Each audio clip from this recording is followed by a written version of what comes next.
चलिए आज चलते हैं भारत के मदुरई शहर। यहाँ एक ऐसा भव्य मंदिर है जो सिर्फ एक इमारत नहीं बल्कि एक पूरे शहर की धड़कन है।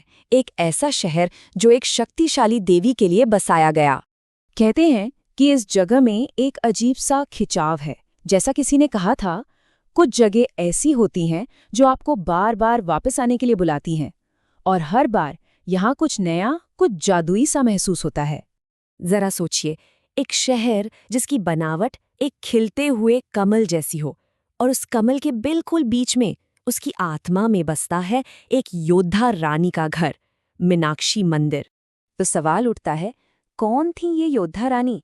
चलिए उस कहानी की गहराइयों में उतरते हैं जिसने इस मंदिर को जन्म दिया। उनका नाम ही मीनाक्षी अपने आप में एक कहानी कहता है। इसका मतलब है मछली जैसी आंखों वाली, सुंदरता का एक बहुत ही पुराना प्रतीक। लेकिन जैसा हम देखेंगे, उनकी कहानी सुंदरता से कहीं आगे जाती है। उनकी पैदाइश की कहानी भी किसी चमत्कार से कम नहीं। वो एक पवित्र अग्नि से पैदा हुई थी, लेकिन एक रहस्य के साथ। उनके 3 स्तन थे। एक भविष्यवाणी हुई कि उनका तीसरा स्तन तभी गायब होगा जब वो अपने होने वाले पति से मिलेंगी। उन्हें एक राजकुमार की तरह पाला पोसा गया, एक ऐसी योद्धा जिसे कोई हरा नहीं सकता था। उन्होंने पूरी दुनिया जीत ली, और आखिर में कैलाश पर्वत पर भगवान शिव से उनका सामना हुआ। और जैसे ही दोनों की नजरें मिली, भविष्यवाणी सच हो गई। वो देवी पार्वती के अपने असली रूप में वापस आ गई। और जैसी भव्य मीनाक्षी की कहानी है, उतना ही भव्य है उनका ये मंदिर। इसकी हर एक दीवार पर सदियों का इतिहास लिखा हुआ है।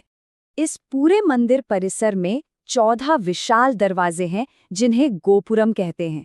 ये सिर्फ दरवाजे नहीं हैं, ये तो आसमान को छूते हुए आस्था के पहरेदार हैं, जो शहर में कहीं से भी दिखाई देते हैं। सोच कर देखिए, सबसे ऊंचा दक्षिणी टॉवर 170 फीट तक जाता है, और उस पर 1500 से भी ज्यादा मूर्तियां हैं। हर एक मूर्ति पौराणिक कथाओं की एक कहानी सुनाती है। ये टॉवर तो जैसे पत्थर में तराशी हुई कहानियों की खुली किताबें हैं। इस मंदिर ने बहुत बुरा वक्त भी देखा है। 1311 में इसे बेरहमी से तोड़ दिया गया था, लेकिन ये मंदिर राख से फिर उठ खड़ा हुआ। विजयनगर साम्राज्य और उसके बाद नायक शासकों ने इसे फिर से बनाया, और इस बार पहले से भी ज्यादा शानदार। ये विनाश और फिर से जी उठने की एक कमाल की दास्तां है।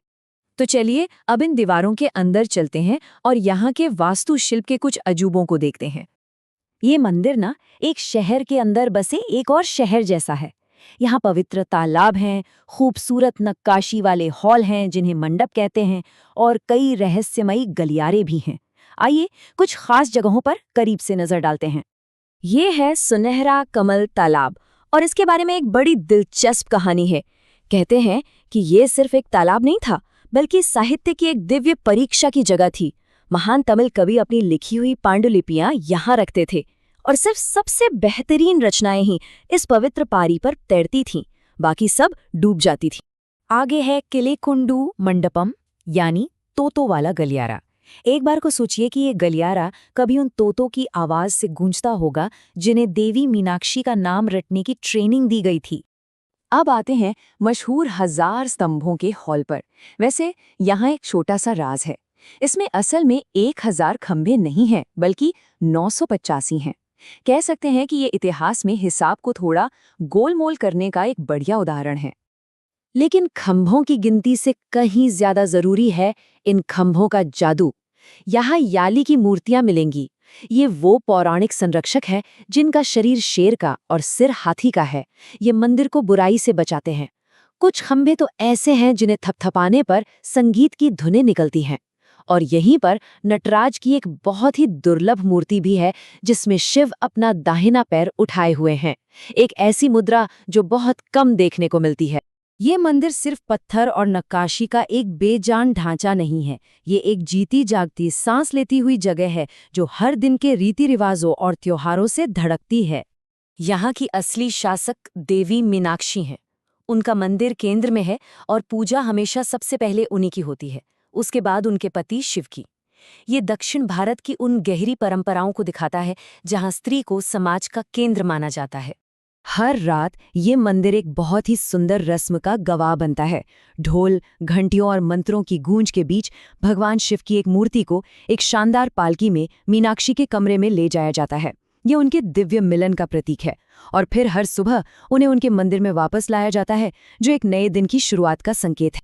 और फिर आता है साल का सबसे बड़ा त्योहार, मीनाक्षी थिरुकल्याणम, यानी देवी और भगवान शिव का दिव्य विवाह। ये इतना बड़ा आयोजन होता है कि पूरा शहर जश्न के रंगों में डूब जाता है। तो आखिर में हम ये कह सकते हैं कि मीनाक्षी मंदिर सिर्फ एक ऐतिहासिक इमारत से कहीं बढ़कर है। ये एक जीती जागती विरासत है। ये वास्तुकला का एक बेमिसाल नमूना है। ये दक्षिण भारत के कभी हार न मानने वाले जज्बे का जीता जागता सबूत है। ये सिर्फ पूजा की जगह नहीं, बल्कि आध्यात्मिकता का एक धड़कता हुआ केंद्र है। और ये मदुरै शहर का सांस्कृतिक और आर्थिक दिल है, जिसके बिना ये शहर अधूरा। और इसकी अहमियत का सबसे बड़ा सबूत ये है कि मंदिर का पश्चिमी गोपुरम आज तमिलनाडु राज्य का आधिकारिक प्रतीक चिन्ह है। ये सब हमें एक गहरे सवाल पर सोचने को मजबूर करता है। आखिर कैसे पत्थर और गारे से बनी एक जगह सदियों तक एक पूरे शहर की जीती जागती आत्मा बन जाती है? शायद मीनाक्षी मंदिर इसी सवाल का एक खामोश लेकिन बहुत शक्तिशाली जवाब है। हमारे साथ इस सफर का हिस्सा बनने के लिए शुक्रिया।